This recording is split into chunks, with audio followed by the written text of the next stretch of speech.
Hey guys, welcome back. This is your host Phil from underKG.com. Today we have Google Pixel 2. So this is a smaller variant. It comes in three different colors. This one being just black. There is another colors, kind of blue and clearly white.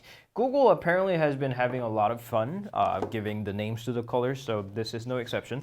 Here's the phone itself. HTC was responsible for manufacturing these devices, but apparently Google was the one that designed and had all these ideas and sorts. So here's a little packet that contains a manual. It says, "Yay, welcome to Tim Pixel, hashtag Tim Pixel." So make sure to use that hashtag when you post any pictures taken by your Pixel or of that phone. And to the adapter. Here's a USB OTG adapter, so you can transfer the data from your previous phones or to use it for your USB keyboard, mice, or other USB Type A eligible devices. So there's a little adapter for your initial setup and future purposes. And there are cables.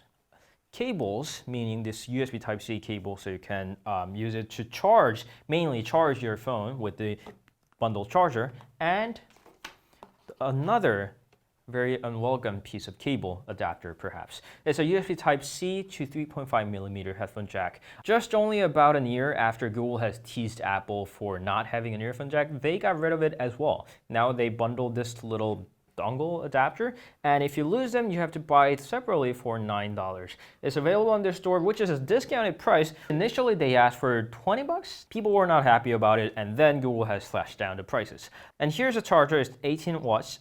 It can charge your device with 5 volts 3A or 9 volts 2 amps. So that is the charger. And that isn't exactly a whole lot of things, especially considering that it doesn't exactly have the pair of earphones, even the USB Type-C ones. So you have to get the Google's own Pixel Buds, or you can just purchase one of the 3.5mm standard earphones and then use this dongle to have a wired fashion of earphones. And yeah, that's pretty much it. Hashtag Tim Pixel. And let's move on to the device. So here's the phone itself. What you see on the front side, let's turn that on. What you see on the front side is 5 inches of a full HD AMOLED panel. Google was pretty proud that smaller and larger phones have almost identical parts inside, so you don't get to get discriminated by the size that you choose. So this is the initial setup screen, and we are going to go ahead with the setup processes.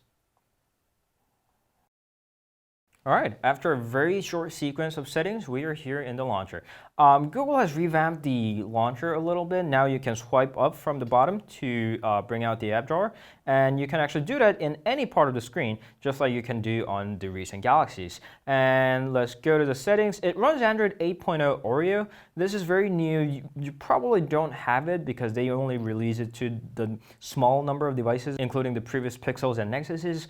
And also Sony has launched up some devices with the Android Oreo built in, but that's another story. The interesting part here is something called the Active Edge. So the Edge has the pressure sensitive sensors inside, so you can squeeze them to launch the Google Assistant. So this is what you get, and when you do that, it gives you a little animation in the navigation bar right there. They get squeezed in. That's pretty neat. So you can just squeeze your phone in any screen to bring out the assistant, tell it to do something, and ask questions on it. This is a feature that was introduced in HTC U11, and it seems like Google really liked that feature that they had to hard-code it for Assistant. You can't change it, at least in a stock manner. The display you see right now is capable for reproducing 95% of DCI P3 color gamut, and also is equipped with always-on display. So you turn off the screen, and there's a little screen with your clock and date, and preferably a notification when you get one.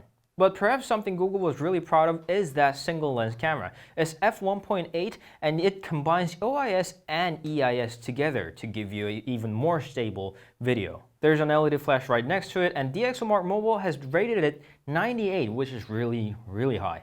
There's a fingerprint reader on the bottom, and that's pretty much it. Although this is actually full metal, the coating makes it not feel like a metal. Apparently Google intended this to happen, and although I'm a huge fan of front and back sandwich glass design or a really metal feeling full metal designs, this actually feels really good. It feels like I'm never gonna let it slip away from my phone. The 2700 milliamps of battery is built in, and you can charge it via the USB Type-C port on the bottom, which does support fast charging through that 18-watt bundle charger. It's got IP67 water and dust resistant, aptX, aptX HD, LDAC, that's a high quality Bluetooth codec. And to make your photo quality even better, they have a dedicated chipset called the Pixel Visual Core that they're going to enable later on. The phone looks really nice aside from these, rather wide bezels top and bottom. Aside from that, it looks pretty nice, which it should when it costs $649 for a smaller capacity, which is 64 gigabytes. For 128 gigabytes, you have to shell out $749. That's quite a lot. We'll have to spend some time to see if it's worth that money that it's asking for. That's the true flagship prices. We'll get back with the review very soon. If you have any questions in the meanwhile, please leave them down in the comment. You can always meet us on Instagram, Facebook, Twitter, and Google+.